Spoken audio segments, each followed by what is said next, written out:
Friends and my dear subscribers, HPL channel के माध्यम से आज का जो वीडियो आप लोगों के समक्ष प्रस्तुत किया जा रहा है, दिया जा रहा है, वह केमिस्ट्री क्लासेस से है। यह क्लास 10th के स्टूडेंट्स के लिए है जो एनसीईआरटी या सीबीएसई दोनों ही पैटर्न से पढ़ते हों, उनके लिए ये बहुत ही उपयोगी है। जनरली ये देखा जाता है कि जब केमिकल बैलेंसिंग का प्रश्न आता है उस समय जो है हमारे स्टूडेंट्स हैं वह दिग्भ्रमित हो जाते हैं। वह उनको ये पता नहीं चलता है कि भाई बैलेंसिंग किया कैसे जाता है, लेकिन वे इस क्लास को देख लेंगे तो वो कभी भी बैलेंसिंग में मिस्टेक नहीं करेंगे। तो आज का क्लास है केमिकल इक्वेशन को कैसे बैलेंस किया जाता है। तो आप लोग इसके पहले पढ़े हैं रिएक्टेंट और प्रोडक्ट। तो लेफ्ट हैंड साइड में रिएक्टेंट होता है और राइट हैंड साइड में प्रोडक्ट होता है। तो आपको ये पता होना चाहिए कि बैलेंसिंग केमिकल इक्वेशन में लॉ ऑफ कंजर्वेशन जो रूल्स होता है वो फॉलो होता है। मतलब जो है लेफ्ट हैंड साइड में जो हमारे एलिमेंट्स शेयर कर रहे हैं और राइट हैंड साइड में जो हमारे एलिमेंट्स जो है प्रोडक्ट के रूप में हमें ऑब्टेंड हो रहे हैं, तो दोनों के मास जो है इक्वल होने चाहिए। ये दिमाग में रखते हुए जो चीज़ हम बैलेंसिंग करना शुरू करते हैं तो हमें सक्सेस मिल जाता है। अब देखिए बैलेंसिंग का मतलब ये होता है, यहाँ मैंने लिखा कि it means making the number of atoms, मतलब एटॉमिसिटी। एटॉमिसिटी जो होगा ईच एलिमेंट का, चाहे वह लेफ्ट हैंड साइड में हो या रिएक्टेंट में हो या राइट हैंड साइड या प्रोडक्ट में हो, तो सेम होना चाहिए। तभी जो है वह इक्वेशन को बैलेंस माना जाएगा। यहाँ देखिए अब जो है बैलेंसिंग का मतलब मैंने आपको समझाया कि रिएक्टेंट में जो एलिमेंट आपके जो है भाग ले रहे हैं, टेकिंग पार्ट रहे हैं, और प्रोडक्ट में जो मिल रहे हैं, दोनों के एटॉमिसिटी मतलब नंबर ऑफ एटम्स इक्वल होने चाहिए, उसी को बैलेंसिंग कहा जाता है। अब बैलेंसिंग करने के अनेकों तरीके हैं, लेकिन 10th क्लास के बच्चों के लिए 2 मेथड ही सफिशिएंट है। जब आप अगले क्लास में जब ग्रो करेंगे जाएंगे तो उसमें और कुछ मेथड्स आपको बताएंगे, लेकिन वो मेथड्स तब आपको समझ में आएगा जब ये दोनों मेथड्स जो है आप भली भांति जान चुके होंगे कि कैसे इस मेथड्स के द्वारा हम जो है केमिकल इक्वेशन को बैलेंस करते हैं। तो बैलेंसिंग इज नथिंग, बैलेंसिंग कुछ नहीं है। बैलेंसिंग जो है बस आप कुछ जो है प्रिकॉशंस लीजिएगा, सावधानियाँ लीजिएगा और उसको इसमें अप्लाई कर दीजिएगा तो आपका इक्वेशन जो है बैलेंस हो जाता है। तो आइए हम लोग जो है नॉलेज प्राप्त करते हैं कि मेथड्स कितना होता है केमिकल इक्वेशन का। तो केमिकल इक्वेशन का जो मेथड्स मैंने बताया, फर्स्ट है हीट एंड ट्रायल मेथड और सेकेंड है अलजेब्रिक मेथड। दोनों मेथड्स का बहुत ही ज़्यादा महत्व है। तो शुरू किया जाए, स्टार्ट किया जाए। Let us start by heat and trial method. Heat and trial methods को कैसे मैं समझा रहा हूँ, तो जो स्टेप्स हमारा कह रहा है कि कैसे हम कौन कौन से स्टेप्स जो है हम फॉलो करेंगे और उसका एग्जाम्पल साथ ले करके हम जो है इसको बैलेंस करना बता रहे हैं। जैसे फर्स्ट स्टेप है हीट एंड ट्रायल मेथड का, to right the word equation. सबसे पहले हम वर्ड इक्वेशन को लिखेंगे, मतलब वर्ड इक्वेशन जो हमारा है उसमें जो हमारी सूचनाएं प्राप्त हो रही हैं उसको कलेक्ट करके लिखेंगे। जैसे आयरन हम ले रहे हैं और स्टीम ले रहे हैं, तो हमें क्या मिल रहा है, मैग्नेटिक ऑक्साइड ऑफ आयरन मिल रहा है और हाइड्रोजन मिल रहा है। तो स्टूडेंट्स ये आपका जो इन्फॉर्मेशन है ये रिएक्टेंट है और ये प्रोडक्ट है। आपको बताया गया है कि एरो के पहले रिएक्टेंट होता है और एरो के बाद हमारा प्रोडक्ट होता है। तो सबसे पहला चीज़ है कि हमको रिएक्टेंट समझना है और प्रोडक्ट समझना है। रिएक्टेंट को कहाँ लिखना है और प्रोडक्ट को कहाँ लिखना है, इसके लिए HPL चैनल का जो प्रीवियस वीडियो केमिस्ट्री का दिया गया है उसको आप देखेंगे तो आपको निश्चित रूप से समझ में आएगा, नहीं देखेंगे आपको नहीं समझ में आएगा। आइए आगे बढ़ते हैं सेकेंड स्टेप में। To right the skeleton chemical equation. अब जो वर्ड जो केमिकल इक्वेशन है, अब उसको स्केलेटन केमिकल इक्वेशन में बदलेंगे। ये भी आपको बताया जा चुका है कि वर्ड इक्वेशन को जब केमिकल फार्मूला के द्वारा जो है हम सजा देते हैं तो स्केलेटन केमिकल इक्वेशन बन जाता है। तो यहाँ देखिए यही वर्ड इक्वेशन है, तो इसको हम केमिकल फार्मूला में जब इसको हम सजा दिए हैं, अरेंज कर दिए हैं, तो ये हमारा स्केलेटन केमिकल इक्वेशन बन जाता है। देखिए आयरन का Fe होता है, स्टीम का H2O होता है, मैग्नेटिक ऑक्साइड ऑफ आयरन का केमिकल फार्मूला Fe3O4 होता है और हाइड्रोजन का आप लोग जानते हैं H2 होता है। देखिए सबसे बड़ा प्रॉब्लम होता है किसी चीज़ को करने में, शुरू करने में, तो शुरू कहाँ से करें। तो शुरुआत ही जो है बहुत कठिनाई वाला काम होता है ना, बहुत डिफ़िकल्ट वाला काम होता है। तो शुरुआत कहाँ से करेंगे, अगर शुरुआत हम अच्छे ढंग से करेंगे तो अंत भी अच्छा ढंग से होगा। ये आप लोग जानते हैं कि स्टार्टिंग इज गुड देन और एंडिंग इज ऑल्सो गुड। आपका अगर स्टार्टिंग अच्छा होगा तो समाप्ति भी अच्छा होगा। परीक्षा की तैयारी बढ़िया से हुआ होगा तो परीक्षा का समापन भी जो है अच्छा तरीक़ा से होता है। तो यहाँ देखिए कहाँ से हम लोग बैलेंसिंग स्टार्ट करें, ये बहुत डिफ़िकल्ट चीज़ होता है। तो इसको हम देख लेते हैं कि जो हमारा स्केलेटन केमिकल इक्वेशन है उसमें सबसे बड़ा फार्मूला कौन सा है। तो सबसे बड़ा फार्मूला ये हमारा Fe3O4 है, तो इसी को हम सिलेक्ट कर देंगे। लिखा गया है select the biggest formula to start the balancing. Balancing start करने के लिए बिगेस्ट फार्मूला कौन सा है उसको सिलेक्ट करते हैं। तो उसको सिलेक्ट करते हैं तो यहाँ स्पष्ट दिखाई दे रहा है कि Fe3O4 जो है आपका बिगेस्ट फार्मूला है। ठीक है, तो हमने ले लिया Fe3O4। थर्ड स्टेप हमारा ख़त्म हुआ। अब देखिए फोर्थ स्टेप में ये कह रहा है कि लिस्ट कब बना लेंगे कि भाई हमारा LHS में जो है रिएक्टेंट में है कौन कौन सा एलिमेंट है और प्रोडक्ट में कौन कौन सा एलिमेंट है। तो यहाँ देखिए लिस्ट बनाया गया है, Fe है, आयरन है, हाइड्रोजन है और ऑक्सीजन है।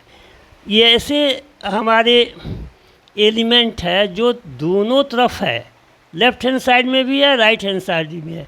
लेफ्ट हैंड साइड कहने का मतलब मेरा है रिएक्टेंट में भी है और प्रोडक्ट में भी है। ध्यान से देखेंगे अब जो है ये जब दोनों साइड है तो अब हम कैलकुलेट करेंगे कि लेफ्ट हैंड साइड में रिएक्टेंट्स में कितने आयरन है, कितने आयरन का कितना नंबर ऑफ एटम है, ऑक्सीजन का कितना नंबर ऑफ एटम है और हाइड्रोजन का कितना नंबर ऑफ एटम है। तो ये लिख दिए हैं 1 2 1।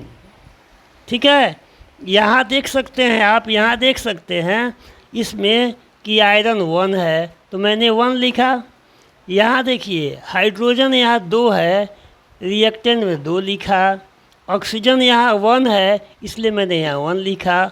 अब देखिए यहाँ देखेंगे फिर अब हम लोग प्रोडक्ट में चलते हैं। तो प्रोडक्ट में यहाँ देखिए प्रोडक्ट में जो आयरन है उसका atomicity number of atoms in products यहाँ 3 लिखा गया है।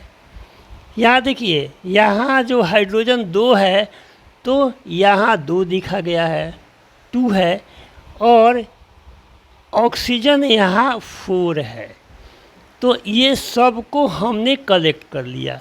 कलेक्ट करने के बाद अब हम क्या करेंगे कि देखते हैं कि नंबर ऑफ जो एटम्स है एलिमेंट का वह रिएक्टेंट में और प्रोडक्ट में सेम है।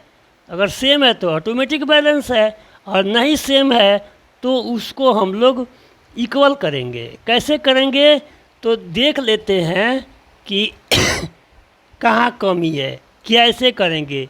तो यहाँ लिखा गया first we balance the higher atomicity of element. तो हायर एटॉमिसिटी ऑफ एलिमेंट 3 है, तो ये प्रोडक्ट में 3 दिखाया जा रहा है, तो इसको रिएक्टेंट में भी 3 होना चाहिए। इसलिए हम ऐसे जो है होल नंबर से मल्टीप्लाई करेंगे जो ये 3 हो जाए। यहाँ देखिए 3 से मैंने मल्टीप्लाई कर दिया इसमें, तो 3 हो गया। अब देख रहे हैं कि रिएक्टेंट में भी 3 हो गया और प्रोडक्ट में भी 3 हो गया। हमारा काम जो है बिल्कुल क्या हो गया, सही हो गया। उसके बाद से अब आइए हाइड्रोजन। हाइड्रोजन में 2 है, हाइड्रोजन तो खैर बैलेंस है, लेकिन जैसे ऑक्सीजन को हम लोग अगर बैलेंस करेंगे तो हाइड्रोजन के एटम्स जो हैं अलग अलग हो जाएंगे, डिफरेंट हो जाएंगे। इसलिए मैंने क्या किया कि पहले ऑक्सीजन को बैलेंस किया। तो ऑक्सीजन में रिएक्टेंस में जो है 1 था, तो उसको हमने 4 से कर दिया, तो ये 4 हो गया। और यहाँ देख रहे हैं कि 4 है प्रोडक्ट में ऑलरेडी, तो 2 से मल्टीप्लाई कर दिया, तो 4। यहाँ देखिए यहाँ हमें ऑक्सीजन चाहिए 8, ऑक्सीजन चाहिए हमें 4 चाहिए। यहाँ 4 है, तो यहाँ भी हम 1 से ही करेंगे, सॉरी, तो ये 4 हो जाएगा। ठीक है, तो इस प्रकार से हम लोग देख रहे हैं कि इस मेथड से जो बैलेंस किए वो यहाँ मैंने लिखा balancing of chemical equation 3Fe + 4H2O Fe3O4 + 4H2। यहाँ मिलाते हैं, Fi3 है, यहाँ भी प्रोडक्ट में 3 है। देखिए हाइड्रोजन यहाँ देखिए 4 × 2 = 8 है, यहाँ भी 4 × 2 = 8 है। ऑक्सीजन यहाँ 4 है, ठीक है, यहाँ भी ऑक्सीजन 4 है। इस प्रकार से नंबर ऑफ जो atoms of elements in reactant are same in the number of elements in the products. So this skeleton balancing this skeleton chemical equation is balanced हो गया। तो बैलेंस्ड के लिए ये सारे मेथड्स को हमें स्टेप्स को फॉलो करना होगा, और वीडियो को आप बार बार देखेंगे तो आपको निश्चित रूप से ये मेथड समझ में। फ्रेंड्स, अभी मैंने बताया कि हीट एंड ट्रायल मेथड से कैसे केमिकल इक्वेशन को बैलेंस किया जाता है। अब मैं इसका दूसरा मेथड, जिसको अलजेब्रिक मेथड्स कहा जाता है, और उससे कैसे केमिकल अनबैलेंस्ड इक्वेशन को हम लोग बैलेंस्ड करते हैं, ये देखिए अलजेब्रिक मेथड। तो इसमें अलजेब्रिक मेथड में देखिए थोड़ा सा ये केयरफुल रहना है कि कब कौन सा स्टेप जो बताया जा रहा है उसको करना है। उसके हिसाब से अगर आप करते हैं तो आपको जो है बिल्कुल नो डाउट आपका जो है बैलेंस इक्वेशन मिलेगा, है ना। फर्स्ट क्या करते हैं कि हम वर्ल्ड केमिकल इक्वेशन को लिखते हैं, जैसे मैंने यहाँ वर्ल्ड केमिकल इक्वेशन लिखा। उसके बाद उसके स्केलेटन केमिकल इक्वेशन को बनाया, तो यहाँ मैंने स्केलेटन केमिकल इक्वेशन को बना दिया। उसके बाद ABCD अलजेब्रिक टर्म, ए को यहाँ लगाएंगे, बी को यहाँ लगाएंगे, सी को यहाँ लगाएंगे, डी को यहाँ लगा करके इसको इक्वेशन 1 मान लेंगे। अब क्या करेंगे, ये देखेंगे कि आपका जो केमिकल इक्वेशन में आप जो रिएक्टेंट्स कौन कौन सा है एलिमेंट्स, और प्रोडक्ट्स में कौन कौन सा एलिमेंट आपको ऑब्टेंड हुआ है, उसको लिस्ट बना लेंगे। देखिए यहाँ मैंने लिस्ट बना दिया, रिएक्टेंट्स में Fe हाइड्रोजन और आयरन हाइड्रोजन और ऑक्सीजन लिया। अब यहाँ मैंने ये किया कि इसके पहले वाले हीट एंड ट्रायल मेथड्स में हम जो है इन होल नंबर ले रहे थे 1 2 3 4, लेकिन यहाँ हम लोग लेंगे, अब ये लेंगे Fe देखिए यहाँ A है तो Fe हमने यहाँ A लिखा।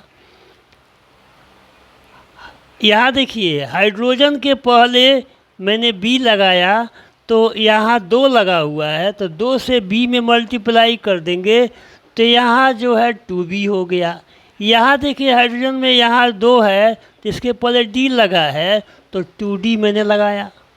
उसके बाद सब आ जाइए ऑक्सीजन पर आइए, तो ऑक्सीजन पर जब हम लोग देखते हैं तो यहाँ O है, तो O B तो कॉमन होता है सब में, इसलिए यहाँ जो ऑक्सीजन में रिएक्टेंट में केवल B लिखा, और प्रोडक्ट में देखिए 4 है तो 4C मैंने लिखा। तो ध्यान से देखिएगा तो आपको सब कुछ मिलेगा, सब कुछ समझ में आएगा। नहीं वीडियो को अगर बार बार देखते हैं तो आपको कभी भी नहीं समझ में आएगा।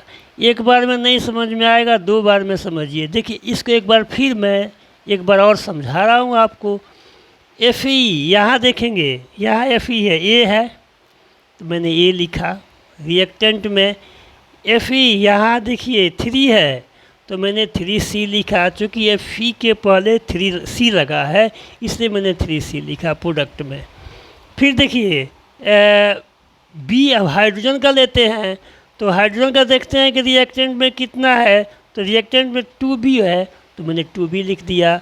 फिर प्रोडक्ट में देखते हैं तो 2D है तो 2D लिख दिया। फिर देखिए उसके बाद से ऑक्सीजन को लेते हैं तो ऑक्सीजन में रिएक्टेंट में B है और प्रोडक्ट में साफ दिखाई दे रहा है आपका 4C है तो मैंने लिखा।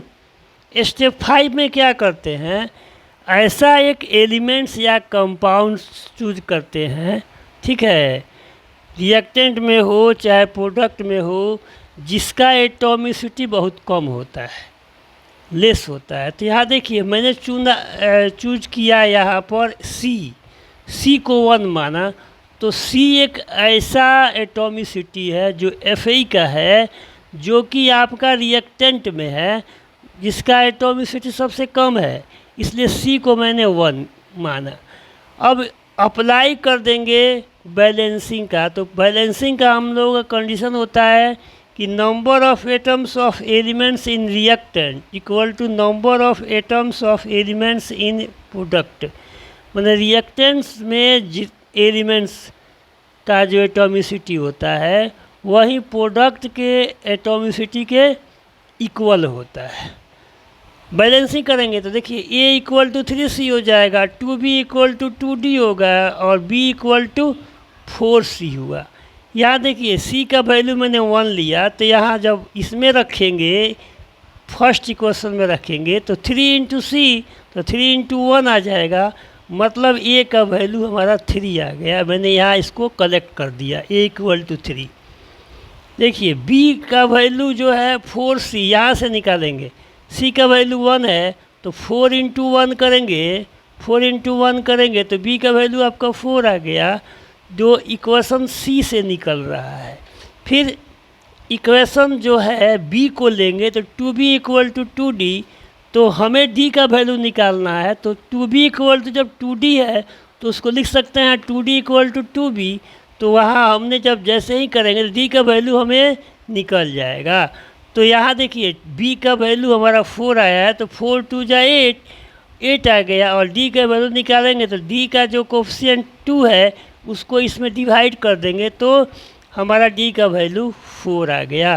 तो A B C D ये चारों के वैल्यू को कलेक्ट करके और इक्वेशन 1 में हम लोग सब्स्टिट्यूट कर देंगे। इक्वेशन 1 में सब्स्टिट्यूट कर देंगे तो A का वैल्यू 3 है, B का वैल्यू 4 है ना, C का वैल्यू 1 है, तो 1 लिखा नहीं जाता है इसलिए मैंने हटा दिया, और आपका D का वैल्यू 4 है। जैसे ही मैंने इसमें रखा तो ये आपका जो इक्वेशन बैलेंस हो गया।